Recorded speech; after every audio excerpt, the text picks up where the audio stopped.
Bang, ini masih terkait kasus yang lagi ramai ini, Bang. Ada beberapa laporan yang kita coba ngomongin yang soal illegal access ya, Bang. Dimana dilaporkan terkait masalah CCTV.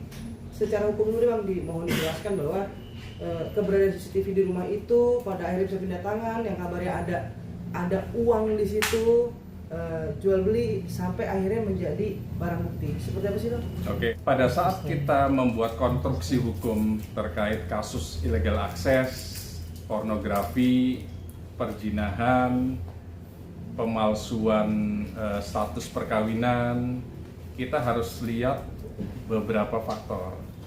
Tapi inti semuanya harusnya artis I ini bersatu dengan laki-laki yang namanya I juga, Isanul. Harusnya bersatu dulu, karena bagaimanapun mereka tidak boleh bertempur dalam peristiwa hukum ini. Kemudian kita ngomong illegal access. Illegal access itu apa sih gitu? Definisi illegal access adalah mengakses sebuah konten-konten elektronik secara tidak patut, secara ilegal. Kemudian pertanyaannya, ada mens rea nggak? Ada niat jahat nggak? Itu yang paling penting. Kalau tidak ada niat jahat, meskipun ada actus reus, tindak pidana, mestinya tidak boleh menjadi delik tindak pidana. Karena mens rea-nya tidak ada. Nawaitunya, niat jahatnya.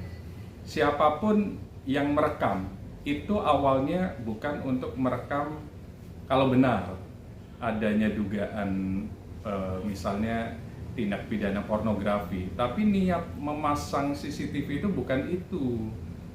Mens rea-nya berarti nggak dapat. Semestinya polisi bisa, atau penyidik dalam hal ini mau di Polres ataupun di Bareskrim atau di Polda, itu bisa memaknai tanpa adanya mens rea, tindak pidana itu tidak bisa dihukum kecuali ada mens rea dan ada actus reusnya, sempurnalah kejahatan. Jadi fokus saja, tapi dimulai dengan kompaknya nih artis ini dengan suami sirinya, harusnya kompak dulu. Kedua, fokus saja hadapi yang namanya LP yang sudah dilaporkan sebelumnya terkait pemalsuan identitas, perkawinan, dan perjinahan. Solusinya apa?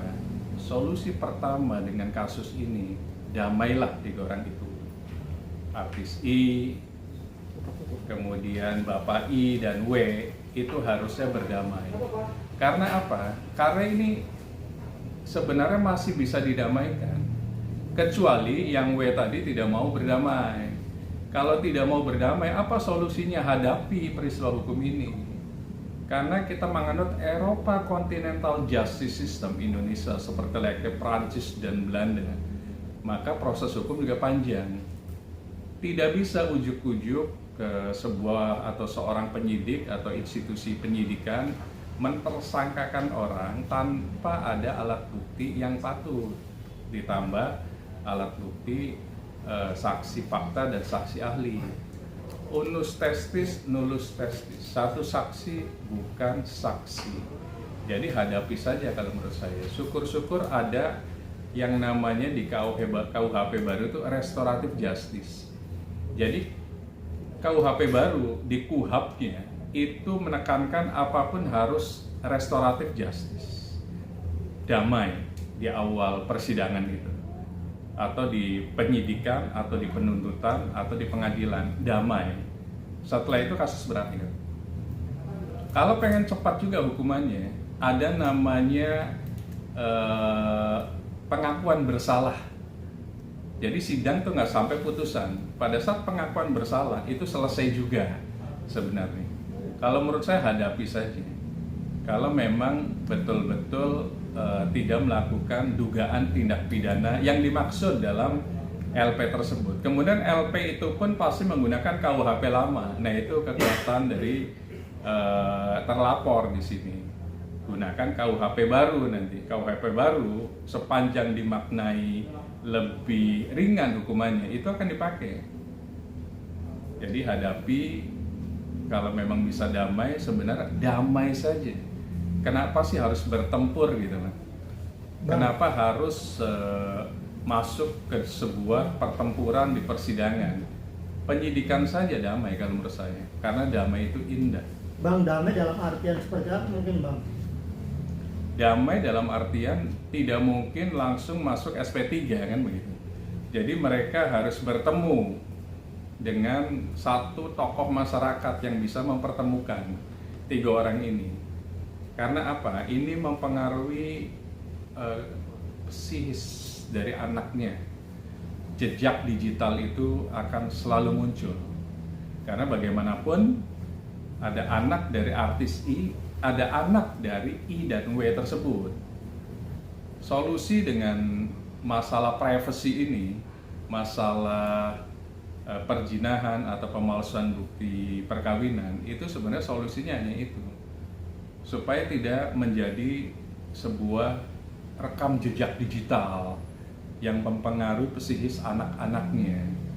Untuk apa bertempur kalau bisa damai?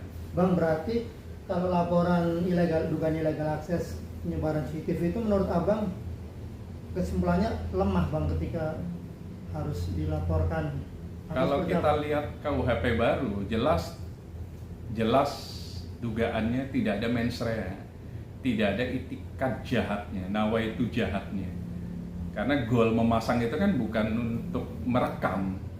Sekarang, apakah video tersebut beredar di sosmed? Pertanyaannya. Oh, nggak ada, berarti kan tidak ada bukti untuk mentransfer, mengirimkan konten-konten yang mengandung unsur-unsur pornografi. Berarti kan tidak masuk delik mengirimkannya. Apakah di pasal Undang-Undang ITE ataupun KUHP baru tersebut. Kemudian apakah mereka, yang terpenting apakah mereka yakin lanjut sampai ke persidangan? Karena persidangan kita itu ada banding, ada kasasi, ada PK. Sampai kapan selesainya? Kalau mau solusinya cepat, jadikan nikah siri jadi resmi. Daftarkan isbat nikah. Apakah bisa menggugurkan? Mungkin bisa menggugurkan. Berarti tidak ada perjinahan lagi kan? Karena nikah siri berubah menjadi nikah resmi. Suaminya ada, suami sirinya, istri sirinya ada, saksi-saksi pun ada. Undang-undang baru kita, KUHP baru kita, itu tidak non retroaktif, artinya tidak berlaku surut. Berarti apa? Dengan pernikahan resmi bisa jadi delik tindak pidana yang di LPK nggak ada juga. Nah, tinggal maunya apa? Apakah mau berdamai atau bertempur di dalam penyidikan, penuntutan, persidangan. Persidangannya ada di PN, Pengadilan Negeri, ada di PT, Pengadilan Tinggi, ada di Mahkamah Agung, Kasasi, dan PK. Mau selesai 10 tahun kasus ini. Oke Bang, berarti kalau misalkan tadi dugaan laporan ilegal akses menyebar CCTV itu lemah, sekarang yang kuat laporan dugaan perzinahan dong Bang, yang dilaporkan oleh Mawa terhadap Insanul dan Inara. Sepanjang alat buktinya patut dan lengkap. Alat bukti itu tidak satu. Alat bukti yang lengkap mungkin baru ada video, mungkin. Saksinya ada nggak? Saksinya ada nggak? Kalau saksinya tidak ada, berarti tidak lengkap. Karena balik lagi, adegium ilmu hukum, unus testis, nullus testis. Kalau dipaksakan bisa. Ada nggak saksi fakta yang melihat dugaan tindak pidana yang dimaksud? Kan begitu, karena biasanya masalah privacy itu agak berat. Oke Bang, nggak ada saksi, tadi kan ada pengakuan dari Inara sendiri bahwa adanya pernikahan siri, itu kan pengakuan bahwa dia sudah menikah siri itu bertentangan nggak dengan pasal dugaan perzinahan? Pengakuan itu sepanjang tidak diungkapkan di persidangan, kan balik lagi ini kan belum bersidang, berarti hanya pengakuan saja. Bukan alat bukti lain. Alat bukti itu adalah mulai dari dokumen, mulai dari saksi fakta, saksi ahli, petunjuk. pengakuan itu pada saat di persidangan itu namanya pengakuan terdakwa. Itu poin juga, tapi poin yang kurang lengkap tanpa dikorelasikan dengan saksi fakta yang mengatakan atau dikuatkan, oh betul melakukan tindak pidana ini maksud. Kemudian saksi ahli hubungan suami istri itu apa sih, hubungan perzinahan itu. Kalau memang betul lengkap semua videonya, ya memang terbukti. Karena harus tanda kutip bersatunya, bersenggamanya. Perzinahan itu harus bisa dibuktikan adanya fakta bersenggamanya laki-laki dan perempuan. Dan itu ada videonya. Kalau itu ada, memang terbukti adanya. Bang, tapi si Nara kan bilang bahwa dia merasa dibohongi oleh si Ihsanul, bahwa dia nggak tahu bahwa ternyata si Ihsanul itu udah punya istri. Artinya kan ada tuh pernikahan, yang namanya pernikahan kan suami istri pasti ada tuh, hubungan suami istri, hubungan badan pasti ada. Gimana penglihatannya? Kalau tidak tahu, kayaknya ya mungkin masing-masing bisa menilai. Sama-sama dewasa, sama-sama mungkin pernah berumah tangga, tiba-tiba tidak melakukan sebuah cross-check. Hubungan perkawinan tuh hubungan yang lebih dibanding pacaran. Berarti kan sudah meng-cross-check semuanya. Saksi nasabnya siapa? Rukun nikahnya kan sama. Apa bedanya pernikahan siri dengan pernikahan resmi? Kan rukun nikahnya harus sama.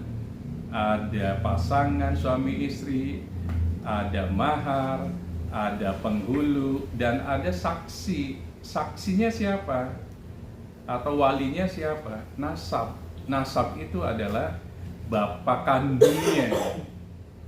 Kalau itu terjadi berarti sah secara rukun nikah. Kemudian kalau mau jadi nikah resmi didaftarkan ke KUA. Nah itu baru pernikahan yang dicatatkan secara negara. Mereka sudah dewasa. Mereka sudah pernah katakanlah berumah tangga. Pasti akan meng-cross-check dulu.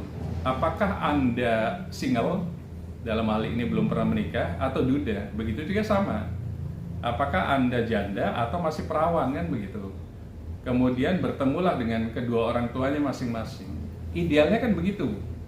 Jadi kalau klaimnya kami tidak tahu bahwa masih memiliki pasangan, it doesn't make sense sebenarnya. Bang, berarti kalau si kasus Nara ini dia akan menggunakan KUHP yang lama atau yang baru sekarang nih Bang, yang pernikahan tanpa izin, diam-diam bisa dipidana? Harus KUHP baru, karena KUHP lama itu hanya pembanding, dicari ancaman hukuman yang paling ringan. Jadi hakim sekarang menggunakan pedomannya adalah KUHP baru dan KUHAP baru. Kemudian pada saat memberikan putusan baru dibandingkan pasal di KUHP baru lebih berat atau lebih ringan. Kalau lebih ringan akan digunakan KUHP baru pada saat putusan dan amar putusan dibacakan. Tapi kalau lebih ringan KUHP lama, itu akan dipakai KUHP lama pada saat memberikan amar putusan kasus pidana tersebut.